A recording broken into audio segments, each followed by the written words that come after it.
The Catechism of the Catholic Church is a very thick book which could be studied for a long time without completely mastering. Indeed, our Catholic faith is very rich and beautiful and worthy to be deliberated upon over the course of a lifetime. At the same time, the core of our faith is remarkably simple. As alluded to in today's Gospel by Jesus, love God and love your neighbor. In the simplicity of that statement, one massive question remains. Namely, what is love? The short answer to that question is also revealed to us in sacred scripture. God is love.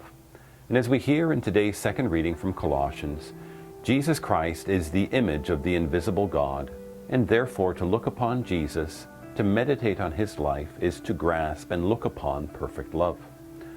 In the life of Jesus, we see the love with which God has loved us.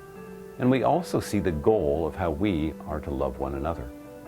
Pope Emeritus Benedict XVI pointed out that the fathers of the Church interpreted the parable of the Good Samaritan from a Christological perspective. The man beaten and plundered by the side of the road is an image of Adam, or fallen humanity. It is each of us in a state of being devoid of grace and vulnerable to our own human weakness. The priest and Levite who pass by represent man-made cultures and religions over the centuries, which in and of themselves do not have the power to save.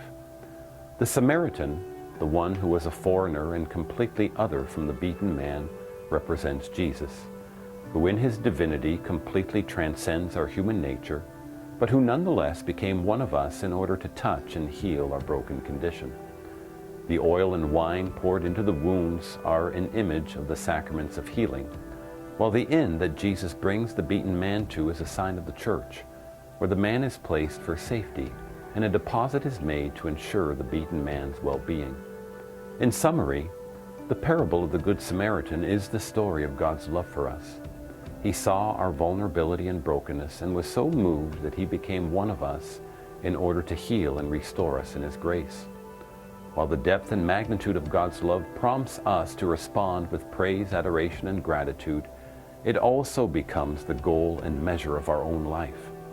Namely, that we too would be moved by the condition of our neighbor and act out of love to assist them to become whole in the love of Jesus Christ.